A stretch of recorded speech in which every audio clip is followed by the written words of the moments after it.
Yes, Facebook world. Good afternoon. Good afternoon. Yes, I'm not expecting you at home to go good afternoon back, but yeah, to Facebook world and to everyone here, good afternoon and welcome to what's going to be for most of you, I'm sure, a truly interesting, informative and entertaining half hour or so. Now, the reason I say most of you is because obviously some of you here will be hypnotized, or at least I hope you will, because otherwise it really defeats the object of the next half hour, given that the title of this is Proving Hypnosis Works. Kind of semi-essential. So what is hypnosis? By the way, my name's Jonathan Royle, if you don't know that already. You can always go to htglive.com or magicalguru.com. Latent plugs out of the way. So what is hypnosis? In truth, there is no answer to that, but I'm going to give you a few. You can choose whichever one feels best for you. One answer would be whatever you want it to be. Another answer would be whatever you think it is. It is. But then when you say that to people, they go, but I think you can make people do things against their will and it's dangerous and it's scary. And you know what? If it's used by the wrong people with negative intent, then yes, it could be scary and it could be dangerous. But so can a hammer. It can put nails in a wall, it can pull them out, but somebody who's of a state of mind to cause harm can hit you on the head with it, you're dead. So hypnosis itself, in truth, is completely, utterly safe as long as you choose somebody who knows what they're doing. Just in the same way as you take due care and diligence to ask a friend who would you recommend to take the car to be repaired, so you don't go to somewhere that rips you off for hundreds of pounds for a spark plug and you end up featuring on BBC's Watchdog. And if you're not in England, go on YouTube and find out what Watchdog is. But the point is, a certain amount of common sense comes in, because at the end of the day, all hypnosis is talking to people, as I will demonstrate. It is not scary at all. It's a combination of physical suggestion and verbal suggestion. So verbal could be, for example, I'm going to say the word silk, S-I-L-K. Then I'm going to put my hand out like that. And when I put my hand out like that, even if you're at home, I want you to shout out, even if you're in your living room, don't worry, shout out the word silk nice and loud. And every time I do that with my hand, you're going to shout out the word silk. Then I'm going to ask you a question. When I do, say the first thing that comes into your head. Okay? Does that make sense? Yeah? You can talk to me. I'm not scared. It's okay. Fantastic. Cool. So we'll just have a quick trial run. It would be Silk. That's the idea. So every time I do Silk. You got it. Every time I do that, you say silk, even if you're at home. So here we go. Now. Silk. Silk. Faster. Silk. Silk. Silk. Silk. Silk. What's cows drink? Water. Milk. Water. Some of you got it right, you see, but a lot of you said milk. No, they give milk. They drink water. To be fair, I've heard it before. You've heard it before. In fairness, so that gentleman over there, people at home listening going, aha, somebody got it. That's because he'd heard it before. But the thing is, a lot of people said milk, and you may have done in your own living room, who knows? And that's just because your brain associates things. And because it sounded like the word silk, and in your brain somewhere, cows give milk, your brain made the quickest connection it could.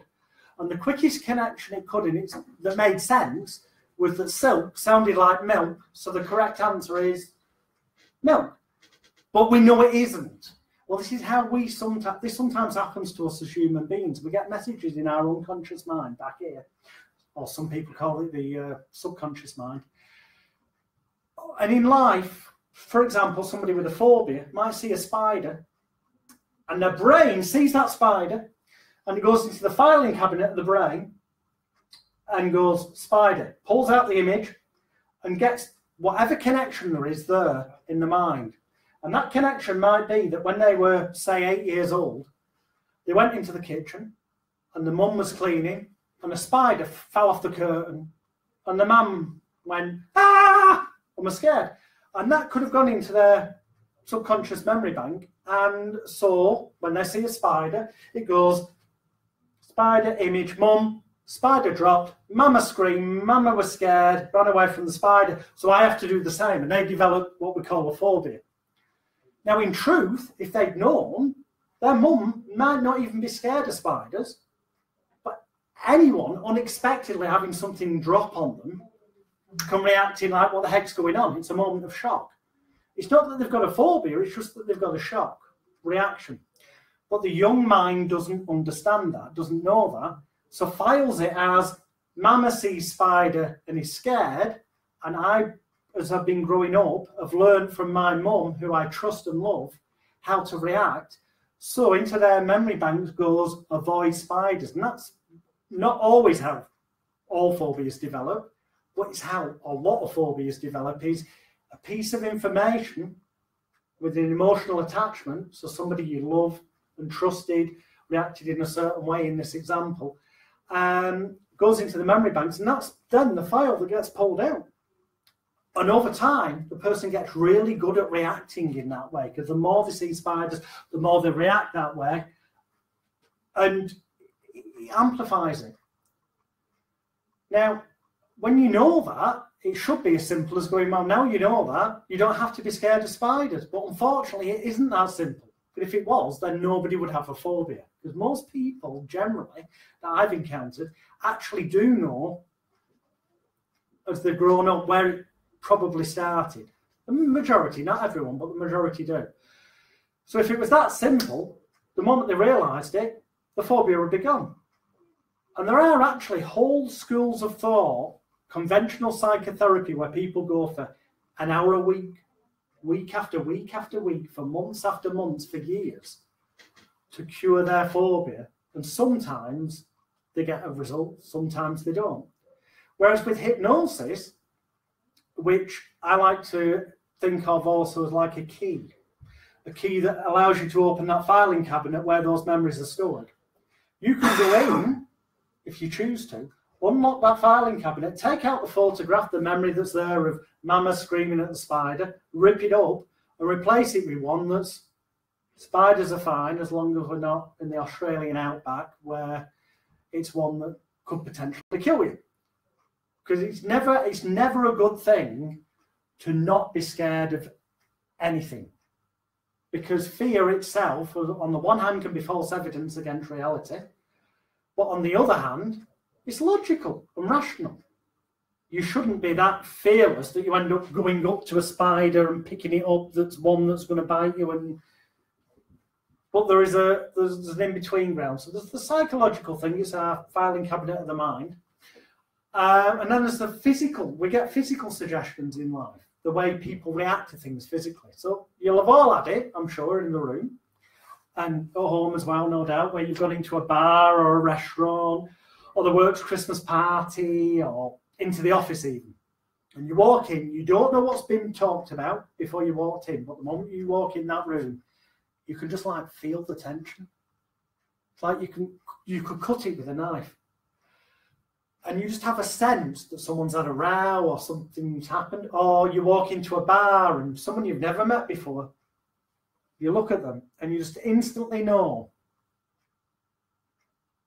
You just know there's something about them that you don't like. It can work the other way, that you instantly know you're attracted. That's how attraction works.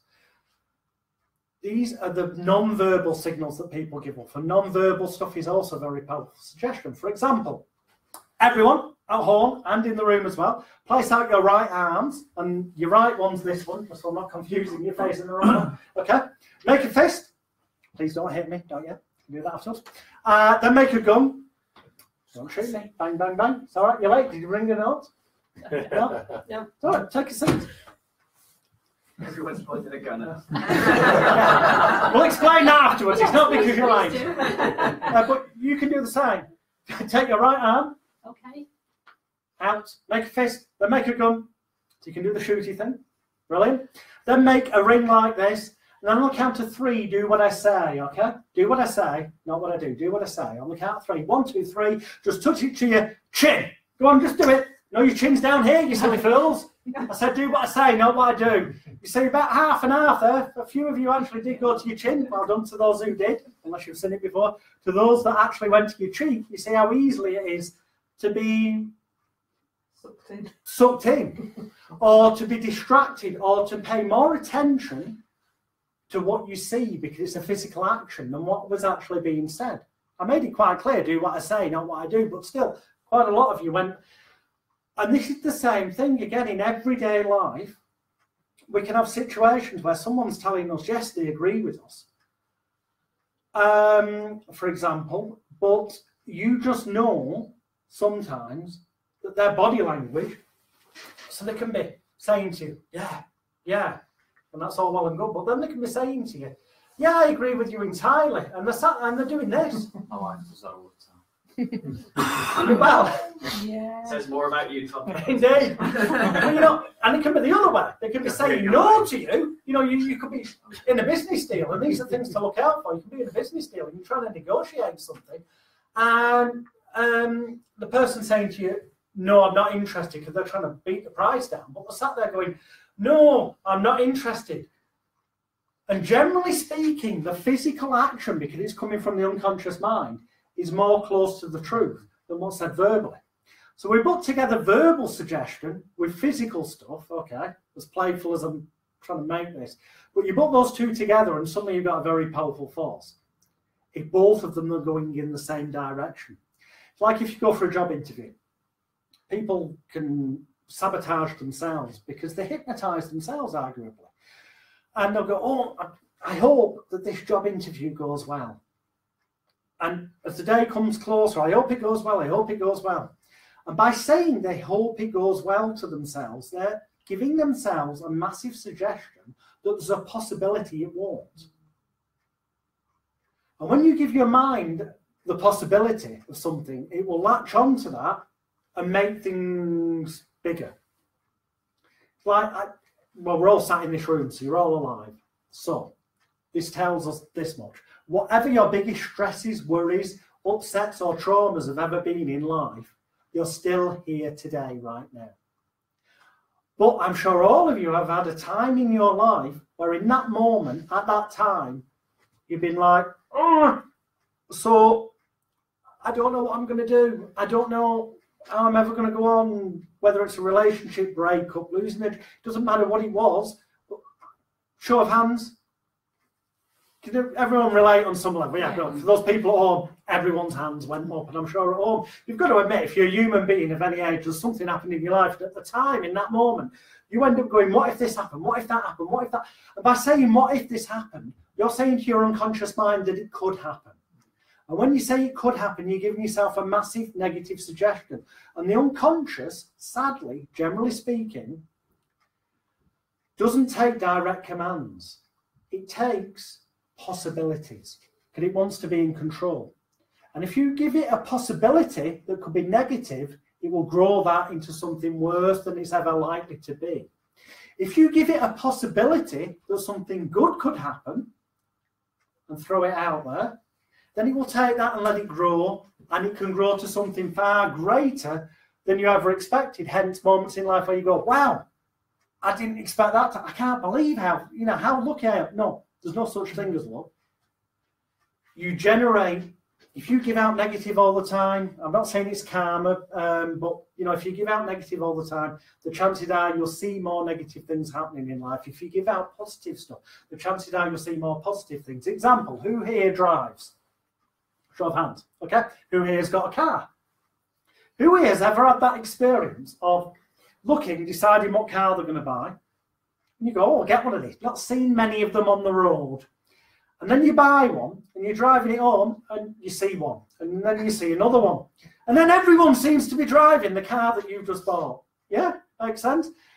And that's because of a part of the brain called the RAS, R-A-S, Reticular Activating System.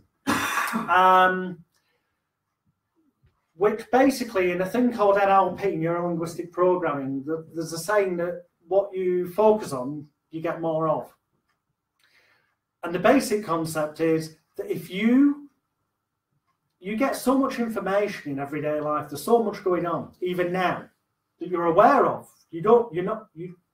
Some of you are aware that clock's ticking and going tick, tick, tick.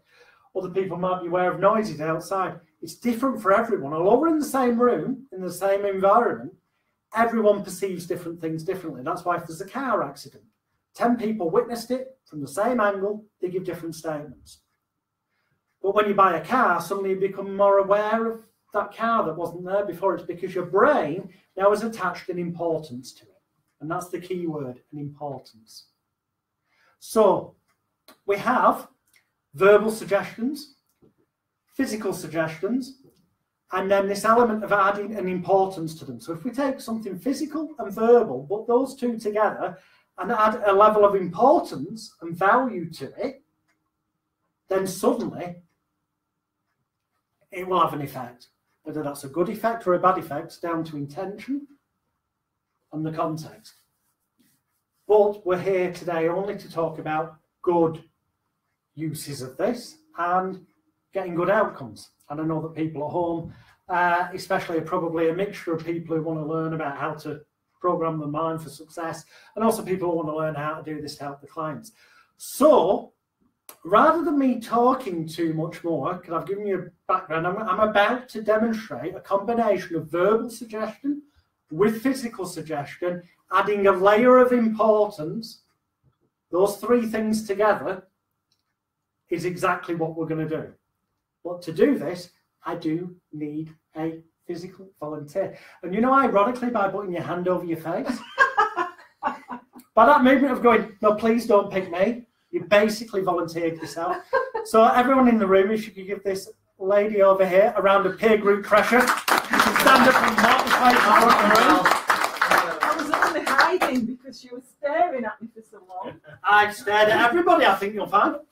You stared The at me interesting more. thing was that you put your hand over your face, which ironically, because the way you did it was playful, you were actually telling me through your body language, yeah, it's okay. Pick me. Yeah, you were, essentially. Now, you may not want to admit that right now, but I promise you, that's the body language I was looking at. Basically, it's like when you go to a karaoke night. Bear with me a moment, we'll get back on track in a moment. You go to a karaoke night, and I've seen it happen numerous. In fact, I've been this person, I have to admit. Sorry, I've been this person in the past who goes into the pub and goes, I know full well I can't sing, but I'll go and get a slip, look through the book while I'm having a drink at the bar. I'll write down a tune, I'll go and hand it in. How long is it going to be roughly? 10 minutes or so. So I've got time for a drink. This is good. And then out it comes. Can we have Jonathan Royle to the stage, please? And I'll just carry on drinking. Like I've gone deaf. See, karaoke bloke again will go, Jonathan Royle to the stage, please. And I'll ignore him again. Now, at this point, your karaoke bloke's understandably naffed off. Goes with the territory. And eventually, he'll probably get somebody to come and prod the person. In this example, me, and go, what? He's been calling you. Oh, sorry, I can't hear. Looking or whatever bullshit excuse. What, me? And I'll turn to the karaoke bloke. You'll see it. Go to any karaoke night and you'll see this happen. And you turn and the bloke will go, what, me? The karaoke bloke will go, yes. Because what he's thinking is, you know full well you just put a slip in. But this person at the bar, and I've done it, is going like, what, me? To try and make out like he didn't put the slip in. Trying to make out to everyone else in the room like someone set them up.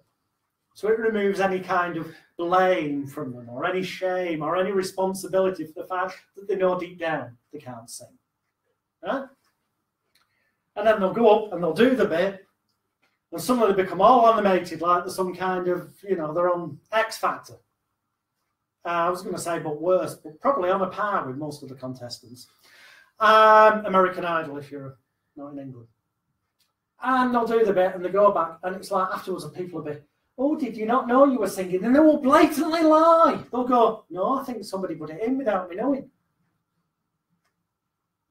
Go to any karaoke night, you will see this happen. Why? Because it's human psychology. People do want to be the centre of attention. People do want to feel as though they're being watched by an audience, or that the star for 5 minutes or whatever, but they don't want to admit the fact, because then we're brought up in a world, especially in England, but lots of other places in the world, where the idea of putting yourself forward is deemed as being negative. It means you're arrogant, or you're egotistical, or you're full of yourself. But really, it should be just a case of, no, actually, you've got the self-confidence, which is a positive thing, to have a laugh and be part of it and do the best you can. Now, in NLP, they call that reframing. It's the exact same thing, but it's just a different way of looking at it. Unfortunately, as a society, we get bashed down too much because everyone else is in this same nightmare that we all are, the nightmare of life, being alive. And as human beings, all of us deep down, and I will come to you in a moment. By the way, what's your name? Val. Well remembered. Fantastic, Val. Nice to meet you. I'm Jonathan. Yeah, I'm sure this applies to Val as well as me, as well as everyone else. The fact is, as human beings, we have some basic human needs that include the fact that, whether you want to admit it or not, we all want to feel loved, wanted, needed, appreciated, cared for, cherished and valued. And they sound like they all mean the same thing, but if you go and check in a dictionary, the words loved, wanted, needed, appreciated, cared for, cherished and valued, they actually all mean very different things. But collectively, if you get all 7 of them in your life, then you would feel loved, wanted, needed, appreciated, cared for, cherished and valued, and you'd have great self-confidence, you'd have great self-esteem, you'd feel good about yourself inwardly, how you feel about yourself. You'd also have great self-image because you feel good about the way other people perceive you. But that's sadly not the world we live in. Too many people are caught up in knocking other people down and making them feel bad to try and make themselves feel better, rather than trying to sort themselves out so that then they can feel better, be more confident and put themselves forward. So that is relevant to everything we're doing and we're talking about. But it's also another way of saying thank you, Val, for coming up, because to actually come to the front does take a load of balls. It does. So thank you for that. Val, Is that it? No. You don't escape that easily. I'm just moving this in slightly so I can see where the camera is. Val, we've never met before, have we? No, Fantastic. How do you know it's me then? because you told me. Have we? I could be lying. I'm not. It is me. If I was to ask you, and I don't want to know any personal details, Right. this is what we call content free, so I don't need to know anything whatsoever. I don't want to know either, because it's personal and private to you. But if I was to ask you, Val, if there was something in your life that, for the purposes of this exercise, you could recall and think about briefly, is there something you could recall and think about that, as you did that, even now, today, would be something that, I don't want you to suddenly go into floods of tears or anything like that, but you know, it's something that if you reflect on that memory, it brings back feelings of either regret or why do I have to feel about that even though it was so long ago, or it's got a painful memory attached to it. Yeah, where you can feel the pain Yeah, from the event. Yeah. Okay. Yeah.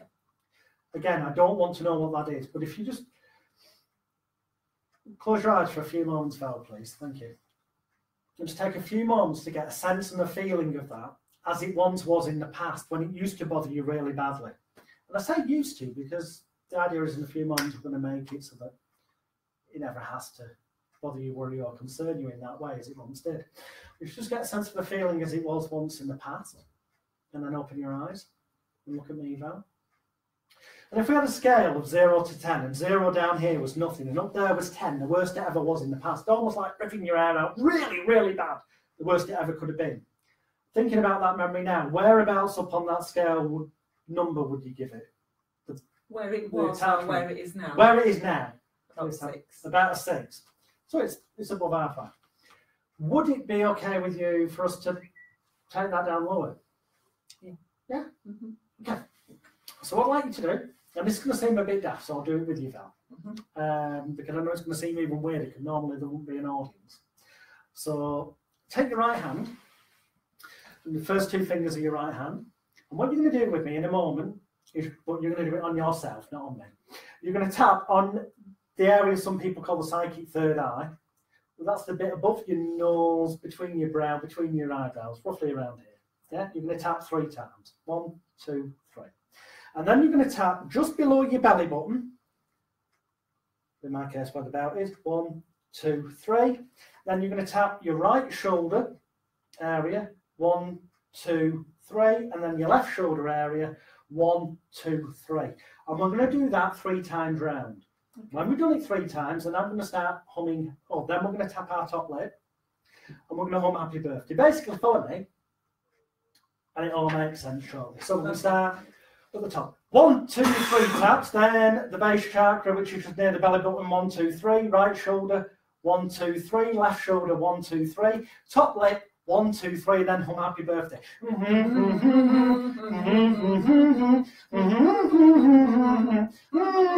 And again, third eye, 1, 2, 3. Base chakra, 1, 2, 3. Right shoulder, 1, 2, 3. Left shoulder, 1, 2, 3. Top lip, 1, 2, 3.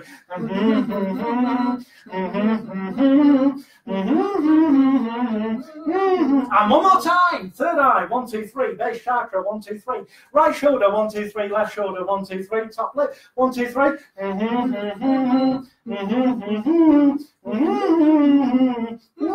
That's brilliant. Let that laughter occur and just close your eyes down. And take a few moments to take a nice deep breath in through your nose and then out through your mouth, and just try and get a sense of a feeling like it was in the past. But notice as you try to get a sense of a feeling as it was in the past, that it's just completely different now. It doesn't bother you, worry, or concern you in the same way that it did, because it just feels different. Take a few moments to notice that, feel that, and when you realise that, just open your eyes.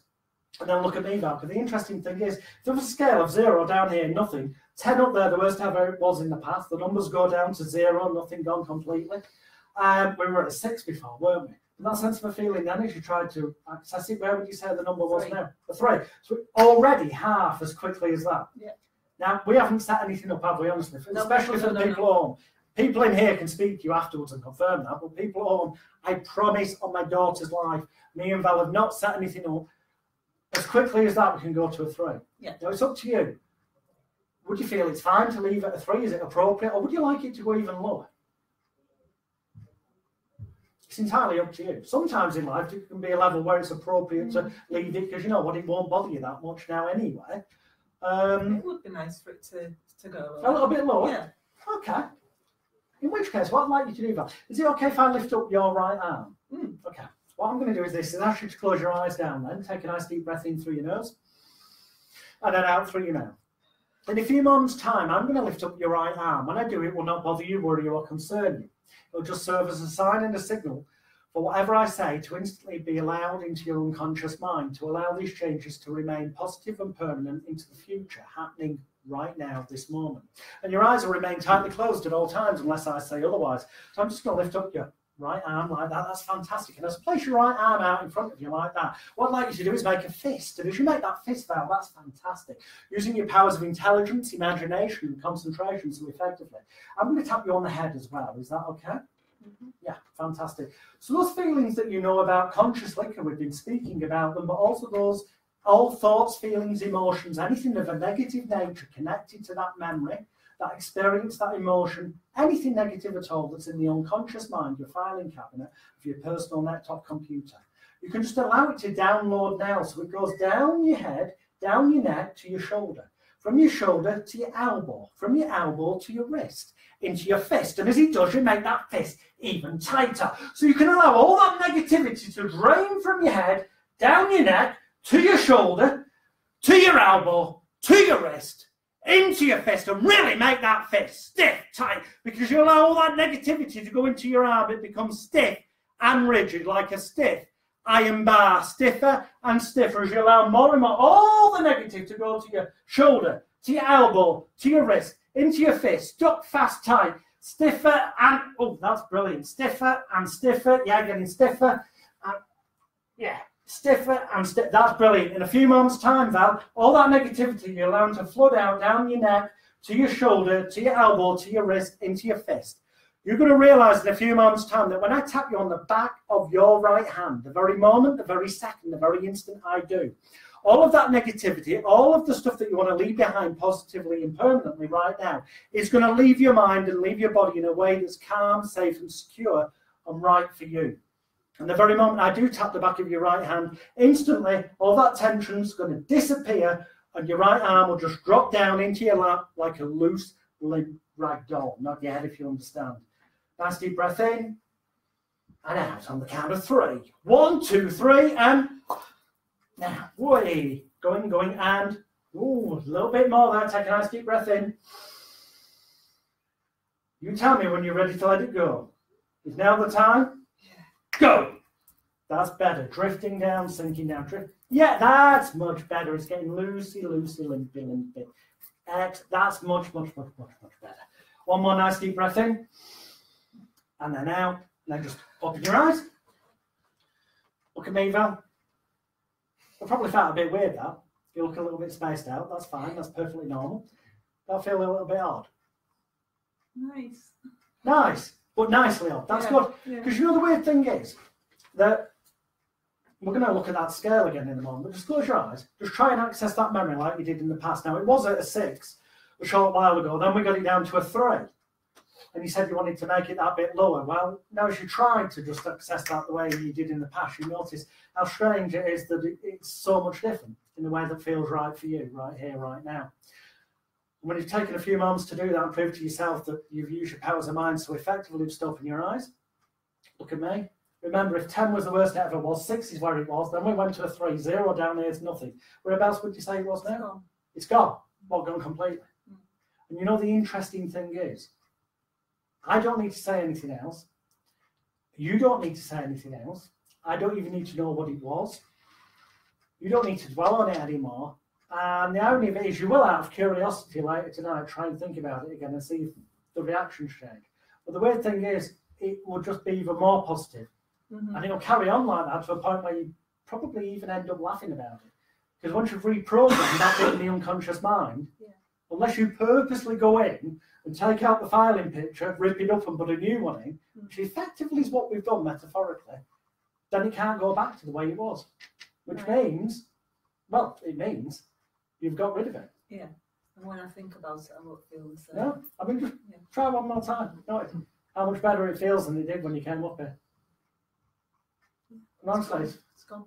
Yeah, fantastic value. Use your powers of mind effectively. Thank you for this. Give her a round of applause. Let's go back to the audience. Thank you. Now, we have limited time today, unfortunately, so I don't have time to fully explain everything I just did. And the reason for that is because, yes, I did explain in advance what I just did. There's an element of verbal suggestion, physical suggestion, putting them together and adding a level of value and attachment to it. And then playing with people's beliefs and stuff positively. And we didn't set anything up in advance. And the people at home are just going to have to believe that, but the people here know that.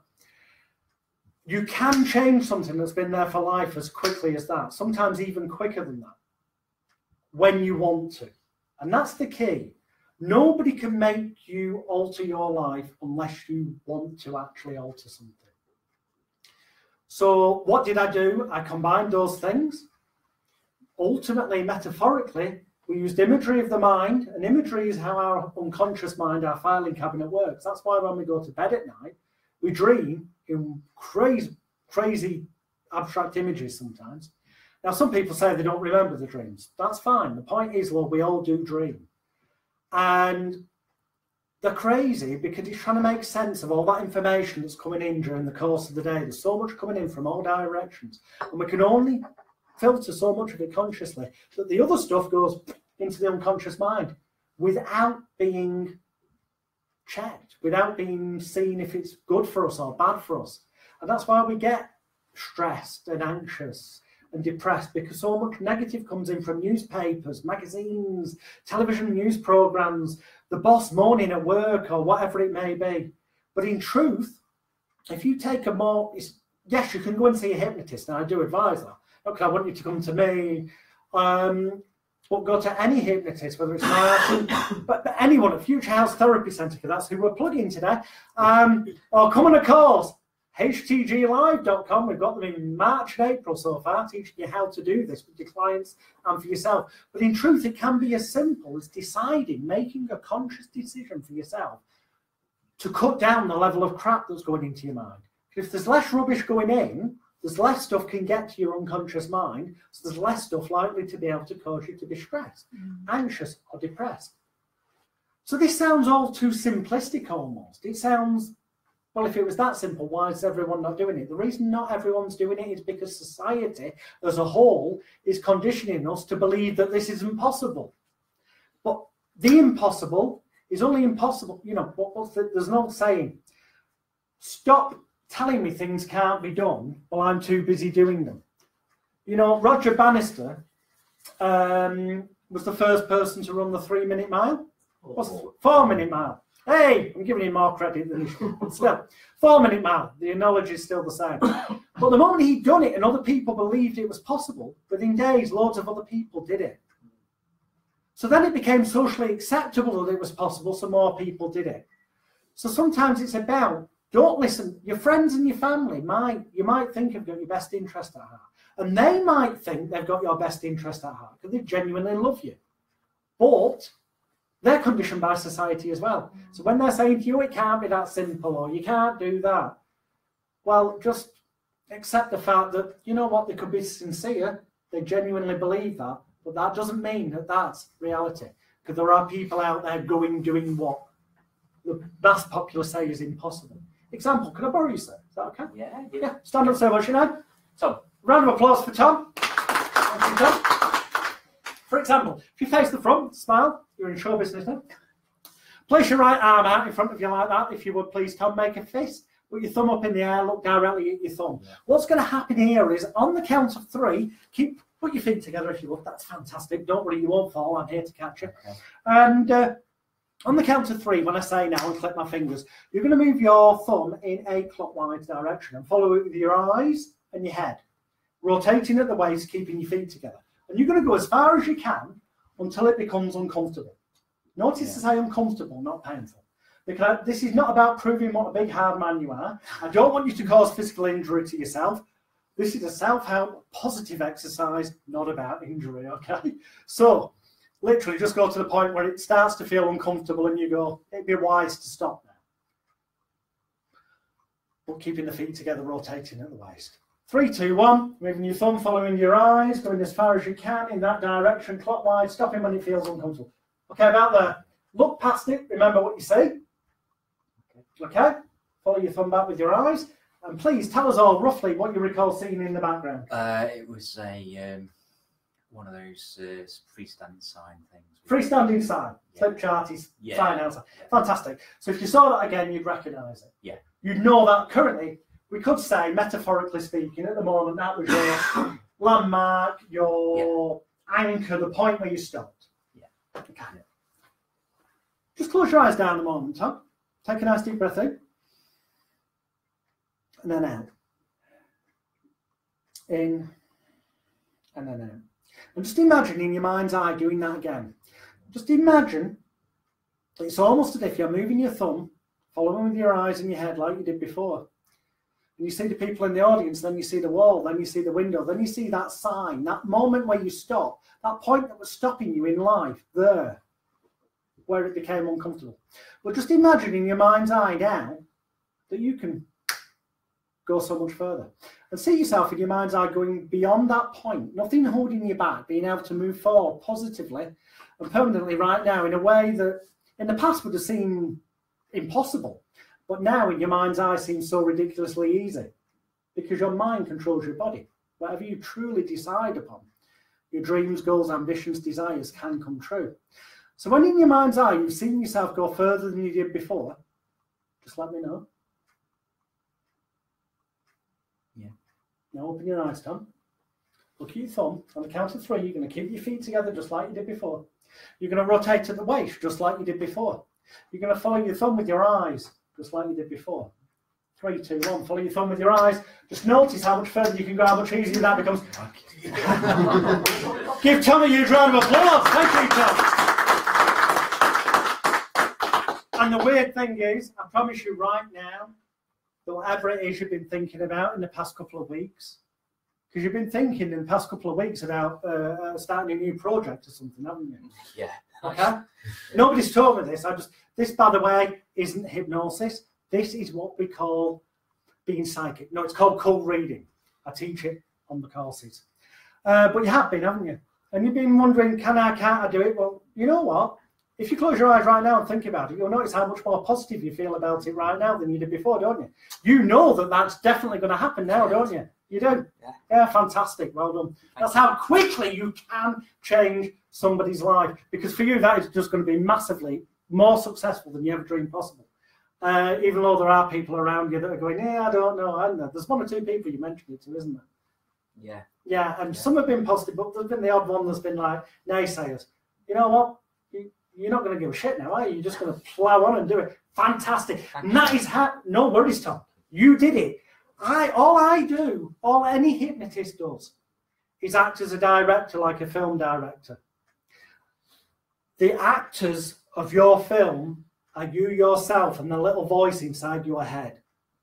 And we as hypnotists are the director that comes in and helps you change the script that you say to yourself inside your head. So if at home or in this room, you have a feeling down and you get that little voice in your head that says, you can't do that. We all have it. Or sometimes there's a voice, oh, you're being stupid, or whatever the little voice says. You know a simple thing you can do? Just imagine that voice changing. So if it's normally a deep voice, change it into a really squeaky, daft one. If it's normally a squeaky, daft one, change it into a deep, deep voice. Make it so it becomes ridiculous and laughable to you. So that you know what? You stop listening to it.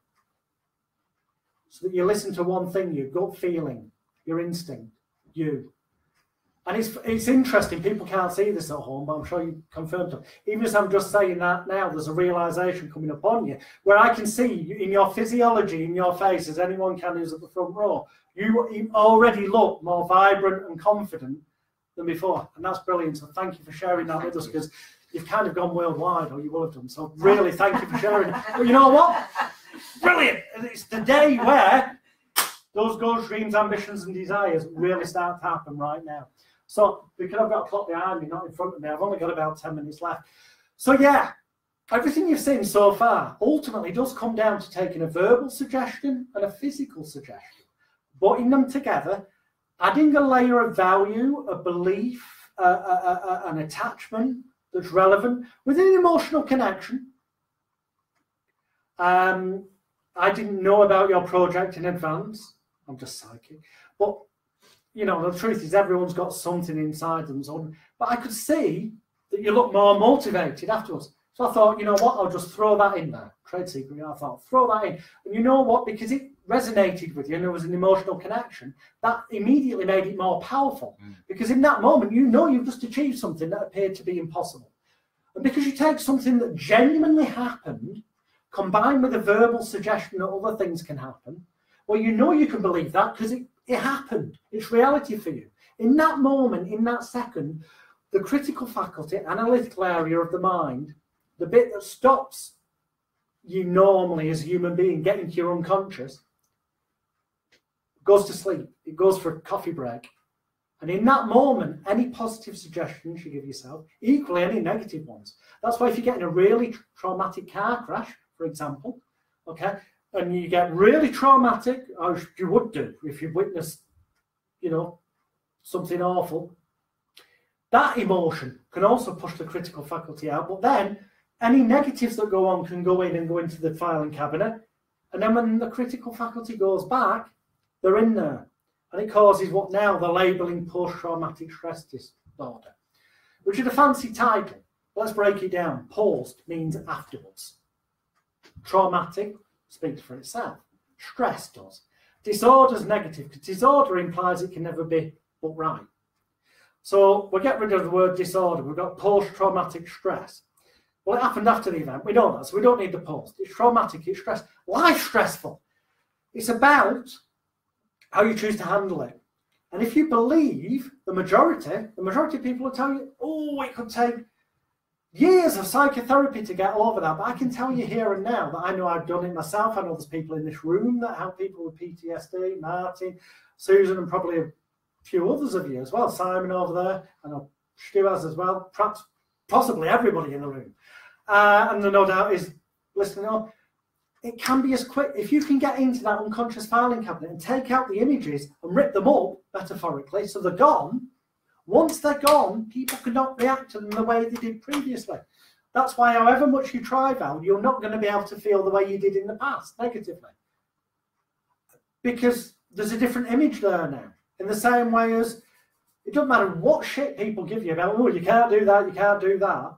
You're just going to end up seeing that as a signpost, as like, well, actually, yes, I can. Because you've reprogrammed your mind differently. There's all this rubbish spoke about the brain being a computer. It isn't. It's so far beyond a computer, it's unbelievable. As an analogy, a metaphor, if you think of this as your personal laptop computer, all of you at home, I hope, who've got computers, you get antivirus software, don't you? To stop crap coming in. Well, if you take the care and attention to do that on your couple of £100, £500 laptop or your £1,000 MacBook or whatever you've got, surely something that's worth way more than that, i.e. you should be installing some kind of antivirus software so that you don't allow all the negatives from other people to drag you down. And that largely is about the little voice inside your head is the thing that listens to the bullshit that other people come out with. So change its voice so that when you hear it in a squeaky daft tone or whatever it is that makes you laugh. So that it's a reminder to you. I know this seems ridiculous, but if you do that, I tell you, I promise you, that alone could change your life, because then you'll stop listening to it and you'll consider things more. And rather than holding yourself back, you'll move forward as you already have just started to do right now and will continue to do. And you can leave things behind like you've already done that. And let's try one more. Let's try one more thing, because time is of the essence. Let's try something including everybody at home, all of you there. You can all do this in the room as well. I would love it if you did before we finish. So what I'd like each and every one of you to do is put down your handbags, your purses, your drinks, and if the gentleman could do the same, that would be a great start. That's what we call comedy in England. That's better. It normally gets a laugh. Yeah. Yeah. Just place your hands out in front of you like this. That's fantastic. Interlock the fingers of your left hand against the back of your right hand, the fingers of the right hand against the back of your left hand. Press your palms tightly together, thumbs down on top. Don't do this if you're driving. Well, if you're driving, you've got bigger issues. You shouldn't be watching this right now. But seriously, from a health and safety point of view, don't do this if you've got the iron going and it could burn through something. If there's anything potentially dangerous in your home where you're watching this video, don't do this until you've turned off the iron or the cooker or whatever. Okay, health and safety covered. So, hands together, left against right, right against left, thumbs down on top. Squeeze your hands tightly together, because here's the thing, like I said, no hypnotist will ever hypnotize you. Because the fact is, you do it to yourself. They just act as the film director. And let's prove that to you. Because you're going to prove this to yourself by using your powers of intelligence, imagination, and concentration effectively. What's going to happen is I want you to stare directly, put your hands like that and stare at your knuckles. Okay? Keep staring at your knuckles. Don't look at me. Stare at your knuckles. I'm going to count backwards from 10 down to 1. On the count of 1, if you concentrate, as I'm sure you will, you'll find that on the count of 1, your hands will be stuck fast, tight, locked, glued, welded, cemented, bolted together. And on the count of 1, when I ask you to try and separate them, you'll find the more you try to separate them, the more they'll be stuck fast, tight together. Just so long as you keep saying to yourself inside your mind, my hands are stuck together. Because that's it, you're in charge. Because on 10, tell yourself now it's almost as if the palms of your hands are being stuck together with the world's strongest superglue. Locking, gluing, welding, cementing, bolting those hands together. As on 9 and 8, with every breath you take, every noise you hear, every word I say, and every thought that you think, it's almost as if someone's taken a steel bolt and put that through the back of your hands, and then they're doing the nut up on that bolt, tighter and tighter and tighter. And if you allow yourself to use your powers of intelligence, imagination and concentration, as I'm sure you will, then for you this will be very real indeed. As on the count of 7, 6 and 5, say to yourself inside your mind, my hands are locking, gluing, welding, cementing, bolting together. I will experience this reality right now. It's a way to prove to yourself that you can change your reality as quickly as that. As on 4, 3 and 2, locked, glued, welded, cemented, the world's strongest super glue getting stronger and stronger. That metal bolt being tightened up, and it's almost as if someone's now encasing your hands in a block of concrete, making it impossible to separate your hands even if you wanted to, but you want to prove to yourself you can do this right. As on the count of 1, using your powers of intelligence, imagination and concentration effectively, to prove to yourself you've done it right, say to yourself, my hands are locked, then open your eyes and amaze yourself as you try and separate your hands. Notice how ridiculously impossible it is. As you keep saying to yourself, my hands are locked, say to yourself, they're locked. As you try, they stick more, and the more you try, the more they stick. But here's the weird thing. When I clap my hands on the count of 3, you can all separate your hands. 1, 2, 3, now. Give yourselves a round of applause.